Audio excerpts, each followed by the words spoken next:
All right, I'm going to invite the rest of the panel, the American Manufacturing panel, to come onto stage, and I'm going to move over here, and I guess you can shift. Yeah, you're staying there if you want to. So give us just a minute, and what's going to happen is I'll introduce the panel. We'll ask questions, go through our panel thing, and then at the end we're going to have some time for questions. So you all please stick around. So they should be on their way out any second. I see movement. Yes.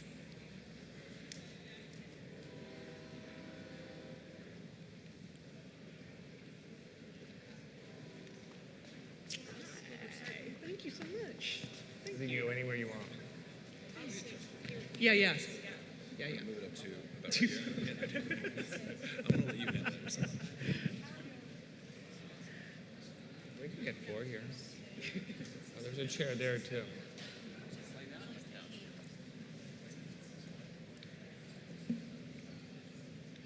is kind of fun to watch everybody play musical chairs here. Okay, so I want to introduce our panel. Dean Wegner, who's to my right here, is the president and CEO of Apparel in Smithville, Tennessee, which for locals, it's about an hour up I-40. And for the last 20 years, Omega's main contract has been with the U.S. military, but since Dean bought the company 3 years ago, he's had an eye on diversifying. And in a minute, he's going to talk about what that looks like and how the future of Omega is really going to impact Nashville and our fashion community. And down here, second from the end, is Natalie Chanin. She is the founder of Alabama Chanin, a fashion and lifestyle company based in Florence, Alabama. All of her designs use 100% organic cotton jersey fabric that is sourced sustainably. That's hard to say 4 times in a row. Alabama Chanin has a long-standing hand-sewn division, and over the last few years has launched a machine sewing component. And now I get to use my favorite anecdote, Stephen. Natalie is one of 2 CFDA members in the state of Alabama. The other one is Reid, who's here on the end. And this is fascinating. The CFDA has the most members in New York, the second most in California, and the third most in Alabama. Not just Alabama, but Florence. And these guys live literally blocks away from each other. It is mind-blowing how that happens. So talk about like a center of energy, really good creative energy. That is Florence, Alabama, and you should try to take a trip down there if you can to see what they've got going on. So Reid, he is the designer and co-founder of the brand that bears his name. He produces designs for men and women, and many of the company's specialty divisions, including the MSL division of workwear, the heirloom tailored divisions, and the made-to-measure program of custom clothing are made entirely in the United States.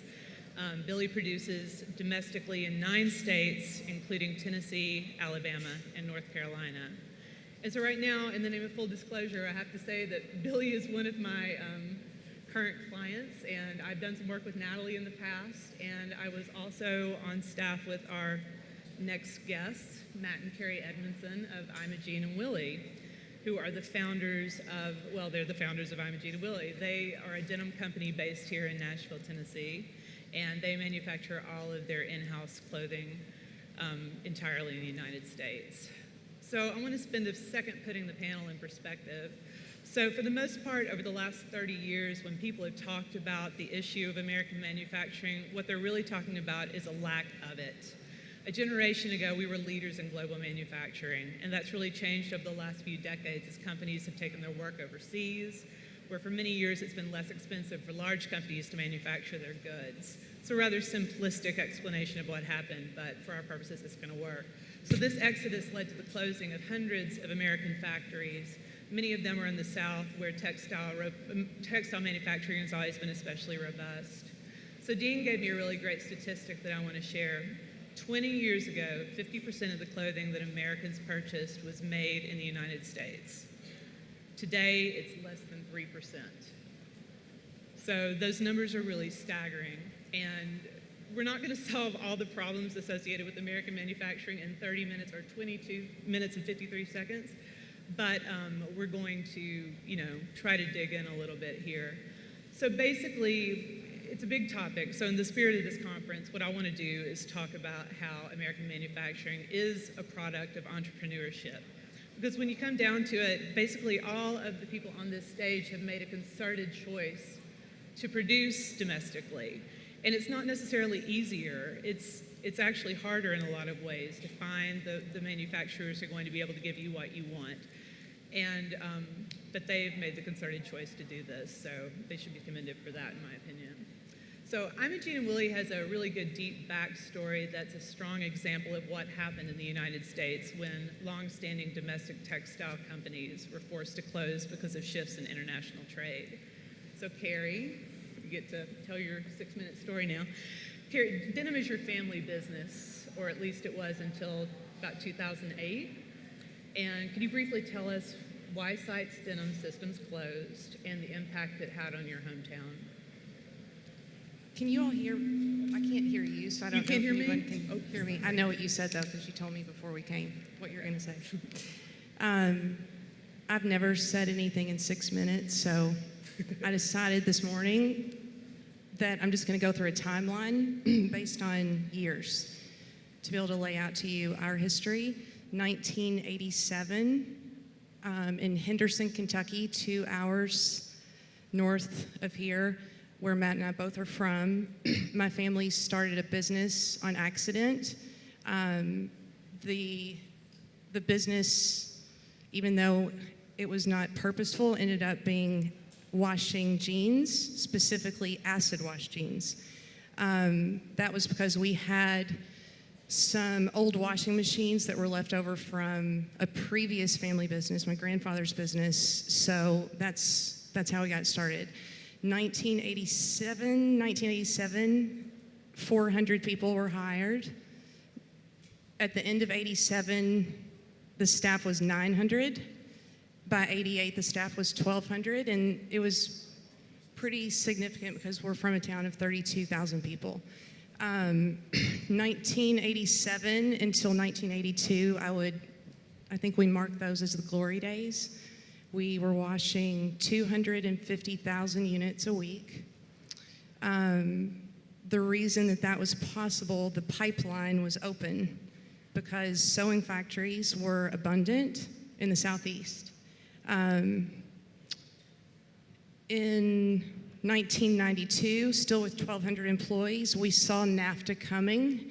I didn't. I was only 16, but I was putting buttons on in the factory. But my brother and father, who were principals of that company, saw that NAFTA would probably happen in 95, 96, 97. So at that time, we had to come up with some backup plans, one being sending care packages of design and development to big companies like Levi's. So around that time, we opened a development center also in Henderson, Kentucky, where we were booked out for about a year at a time, where we would not only be the last step of the garment, which would be the wash and finish, but also the conceptual step where we would develop the garment. NAFTA did come, as we all know, in 1995, 96. The company's name was Seitz Denim, by the way. We were the last Levi's contractor in America at the point of NAFTA. In 97, even though development was going well, we had to resort to Mexico. So we had a plant in Mexico. Speaking back to the pipeline had been cut in half. So the sewing factories in the Southeast were out of business. Therefore, the trucks were empty coming to Kentucky for us to finish the product. In 1998, our staff had shrunk to 300 people. I'm going to fast forward to 2000. We kept on trying to figure it out. We opened a factory in Istanbul, Turkey, where I lived for 3 years. Dominican Republic, India, where Matt got shipped off to. In 2004, there was a little glimmer of hope because something happened, which we call the premium denim movement. And what that means in simple terms, all of a sudden there was more value to a pair of jeans. So instead of a $50 jean, or an $88 jean, people were willing to pay $100 up to $500. So Kentucky survived from 2004 to 2008, building brands for other people.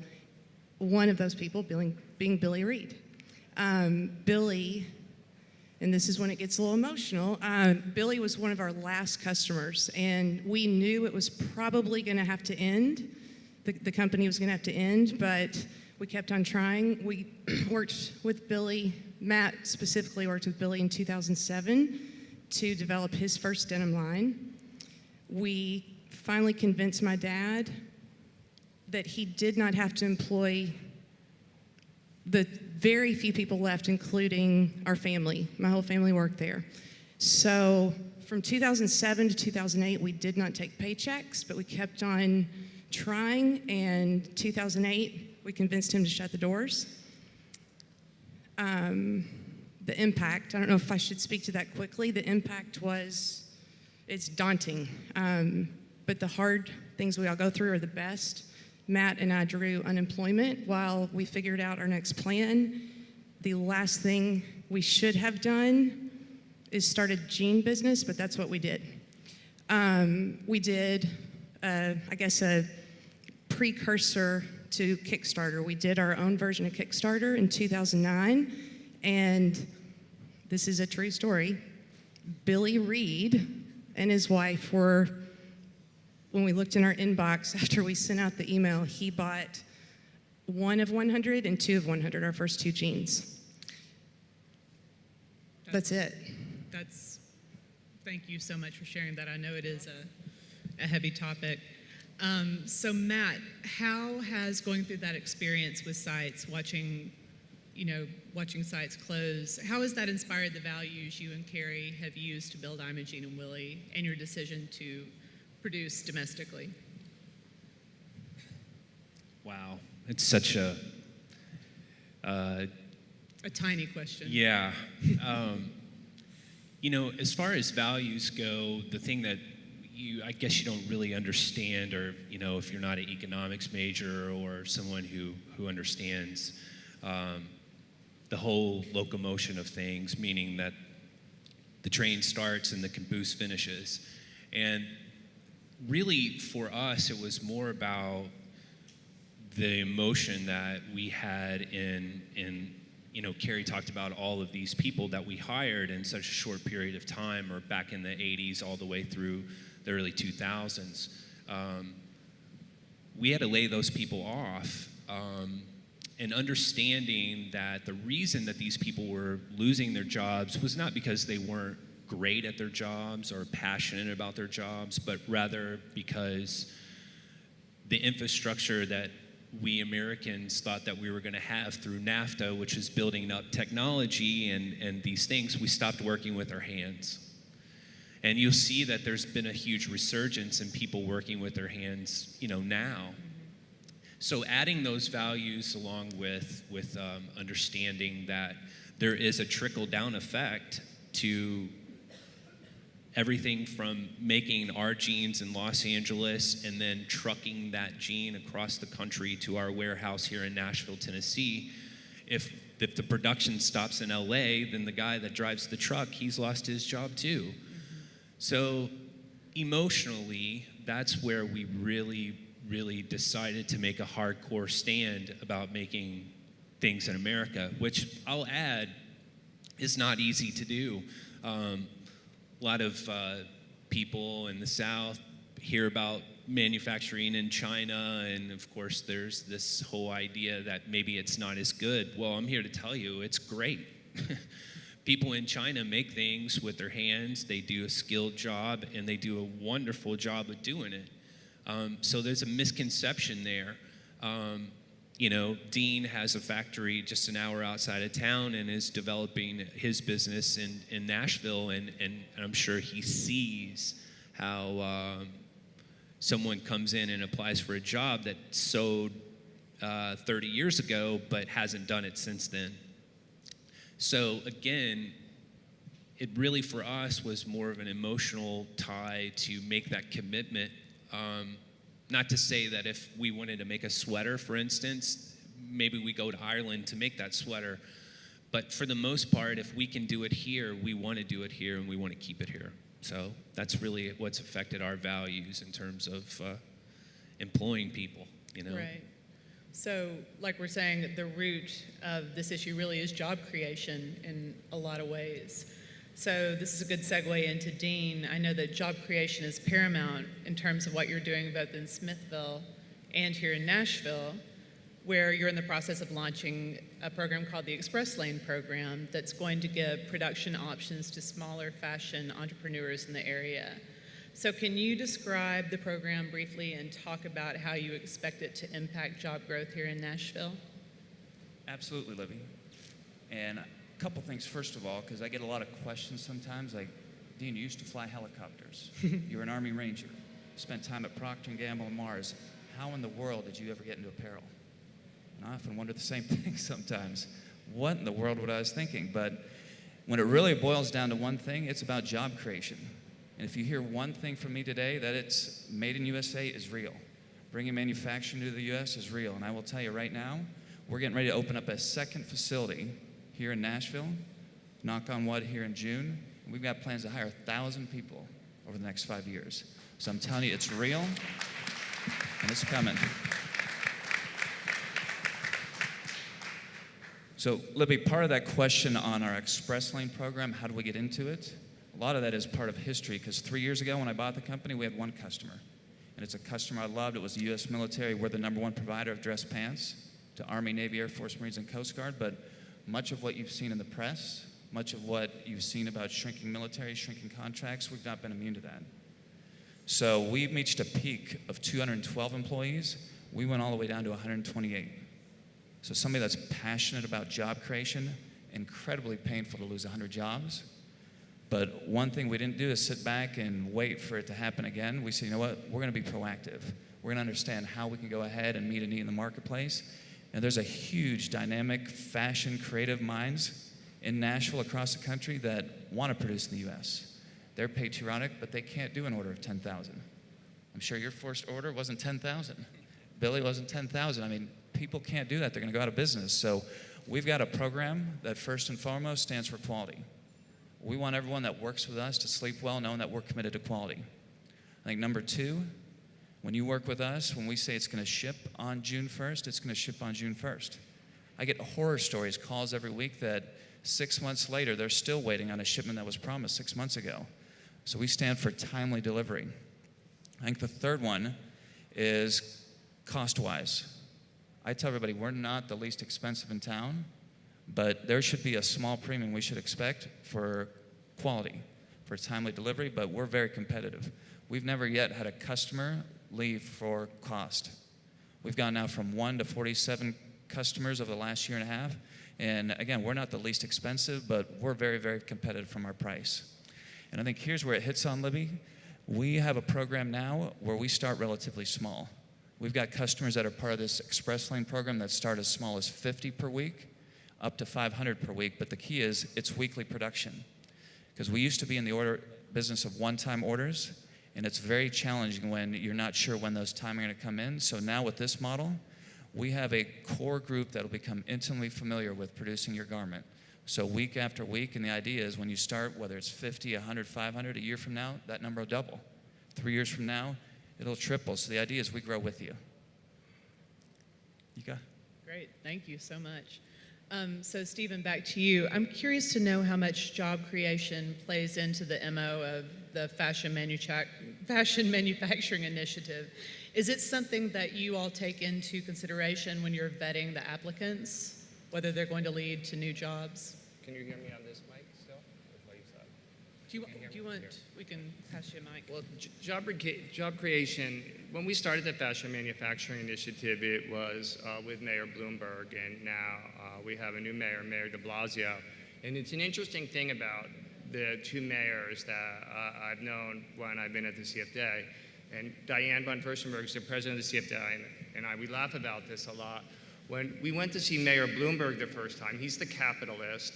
His desk was in a bullpen in the middle with people surrounded him. You know, the capitalist sitting with the people. And then when we went to see the mayor of the people, he was in a private office in the back with like a whole security thing.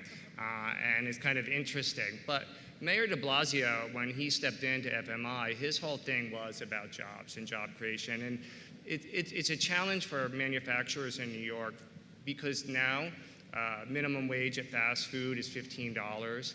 It's difficult, and I think minimum wage should be $15, but it's difficult for factories to attract labor when they can go get jobs that are paying minimum wage and in some instances benefits. Also, there's a lot of hotels in New York, so same thing. The labor force can get jobs that are steady, and benefits is a big piece of that as well in hospitality. And there's two things that we're doing in New York. One is obviously much like the Nashville Fashion Association is doing here, and I think working with you, is professional sewers, teaching them, teaching people how to professional sew. And we did a course last summer with a school in New York, FIT, taught 50 people, are doing that again, and are even going to advance that to draping and other skill sets. And actually then linking those graduates to jobs in the factories we support. But I think the bigger thing, more than actually the skill training and the placement, is the perception of what those jobs are. They're not factory jobs. So if you look at it as a factory job, it seems less glamorous than if you look at it as a creative production job.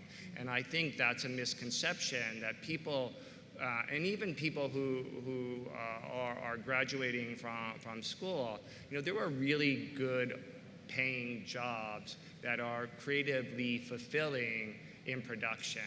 And it's about repositioning the way those jobs are marketed and the outreach for people in those jobs. And that's something we've been working on. I think one of the things that we've seen dying in the industry are pattern makers. I think any designer will tell you they can't find any good pattern makers. And in the day, the pattern maker was the most important job in the process and the most respected. So there are students who are studying fashion who are graduating. They're not all going to become the designer with their name on the label, but if they see the value and the fulfillment that they might get from being a pattern maker, then we can increase that kind of pool of talent. And it's really about perception and marketing what those jobs, as much as it is about training and placement. Gotcha. Okay, so Natalie, Alabama Chanin has both a hand-sewn division staffed by a group of regional artisans who are independent contractors, and a machine sewing division called Building 14 that has a separate staff. Can you talk a little bit about your workforce for each of these? Yes. So the hand-sewn division, it's been wonderful because over the last few years we've started to see many more young people coming up in the ranks. But in the machine-made division right now, I'm sure Dean is experiencing some of this as well. Like our lead seamstress on the machines is 69. Our mechanic is 78. We do have a young pattern maker, which has been great, but we've, over the years, because we've been doing our pattern making for so long, we have a kind of on-staff training program, so they come in at a ground level and we train them up. So we are currently looking for key positions in the machine manufacturing and having a lot of trouble finding those positions. In fact, I was explaining to Dean, we have a grant from a not-for-profit organization for a lead production coordinator and a lead sewing coordinator, and those jobs have been listed for over 6 months, and we have one qualified applicant so far. And that's been a nationwide search. Wow. So like you said, the workforce is aging. It's aging very quickly, yeah. I mean, our youngest sewer on the machines right now is about 46. Wow. And the oldest, 69. So it's a lot different than you think. And I think what Stephen said is really important, it's not about a factory position. These are highly creative craftswomen who are working these machines, and they're making a product from beginning to end. So it's not about just setting a hem on a t-shirt. It's about really being able to understand the construction of a garment in a highly well-made organization, from beginning to end. So it's an uphill struggle. Wow. Hey, Libby. Yes. Hey, it's Henry. I was wondering if we could jump into a quick bit of Q&A. Is that okay? Okay, yeah, absolutely. I have a question for Billy, if that's all right. Perfect. I was going to say, we're leaving Billy out as long as you let Billy in. So Billy, we hear a lot about Nashville and Nashville fashion scene, and we're struggling to get infrastructure put together so that our fashion designers here can have the support they need.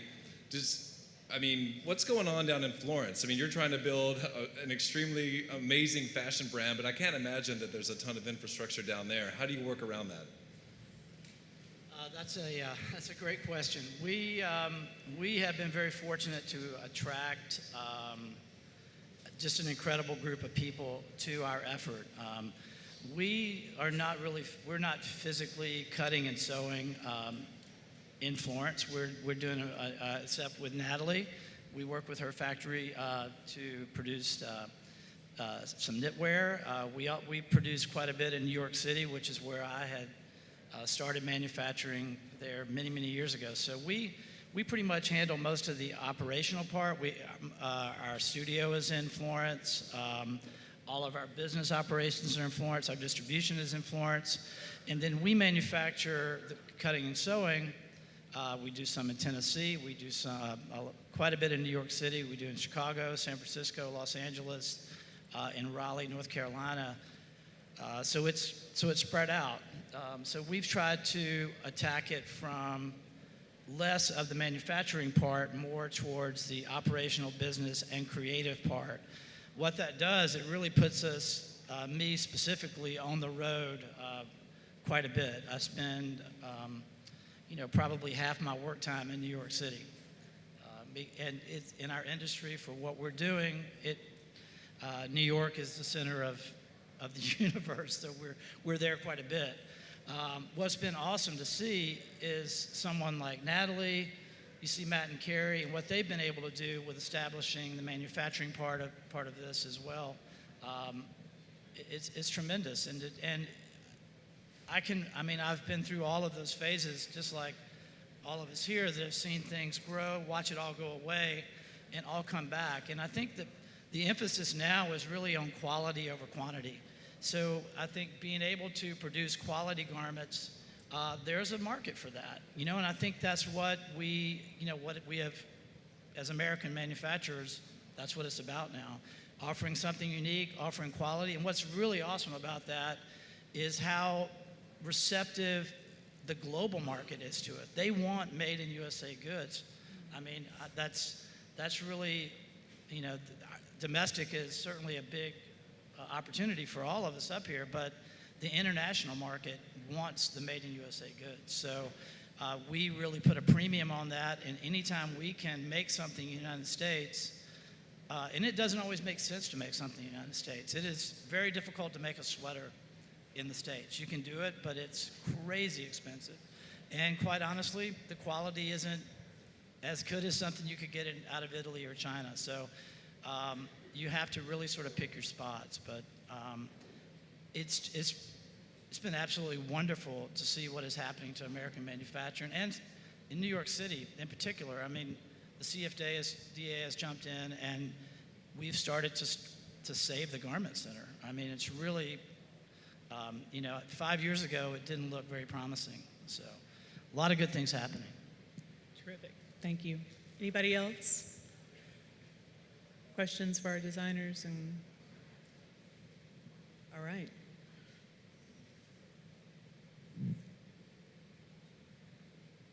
Hi, my name's Mariah. I work for a fashion startup here in Nashville, and my question is actually mainly for Stephen, and I don't want to take away from the manufacturing discussion because it's obviously so important, but again, what we've been talking about here over the past couple of days is a lot of companies looking to get investments, exit, all those sorts of things, and so I guess I was hoping maybe you could share for a lot of people in the room who are more that side of things, what you see with the designers you work with in New York as far as what's successful for them getting investors, and kind of make a pitch to those in the room for why fashion is worthy of investment. Well, the that's if I knew the answer to the investment question, I would probably have a lot of investors in me. It's a tough one. I think the challenge right now is there's a lot of fashion out there, and what I've seen is brands who've got good ideas and a point of view. The ones that succeed have a point of view and have a core, and then they build from that.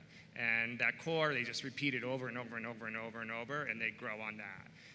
And that can grow very quickly. You can grow an idea based on that to a $10 million business, a $12 million business, and that's where it gets a little bit tricky, because then it's hard to get bigger. So nobody who has money to give really wants to look at anything under $20 million.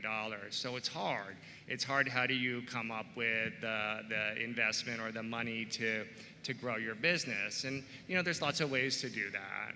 If you're lucky enough to do some side work for a designer or some capsule collection, if you've got the buzz, or if somebody wants to be a real angel investor and kind of step in. But you kind of have to figure out how to get to that spot before somebody's going to look at you.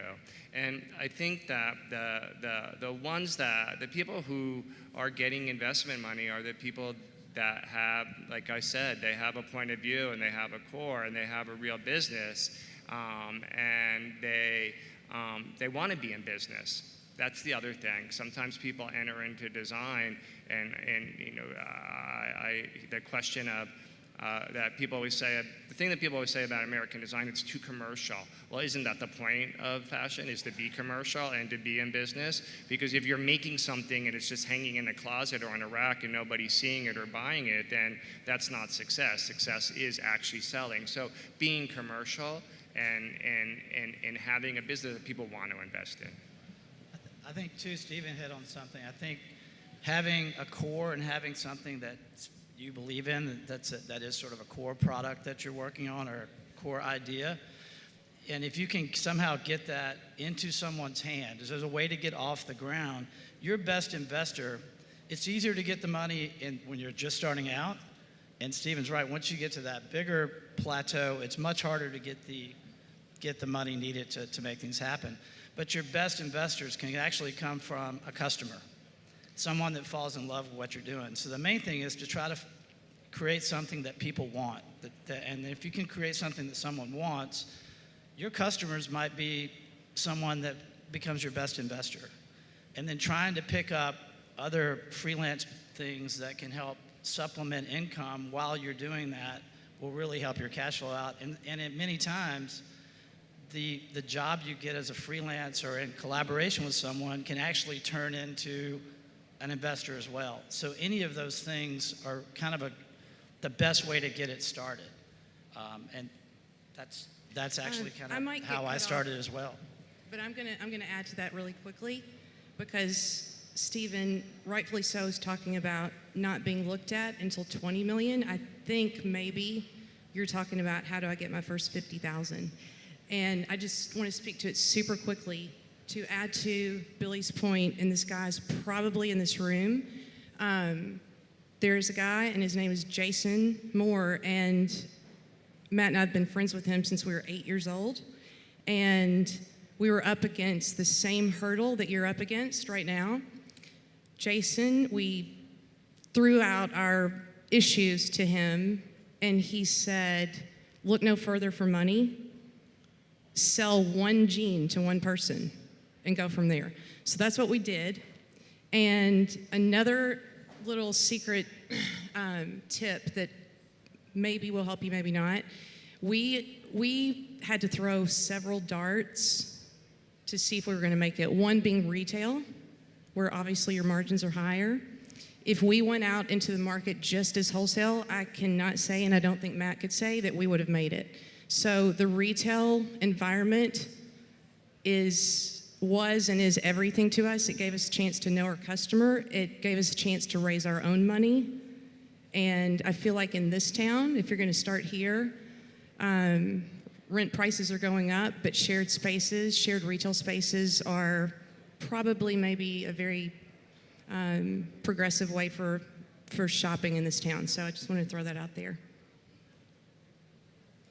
Well, Libby, Dean, Matt, Carrie, Stephen, Natalie, and Billy, thank you guys very much. Everybody give them a round of applause.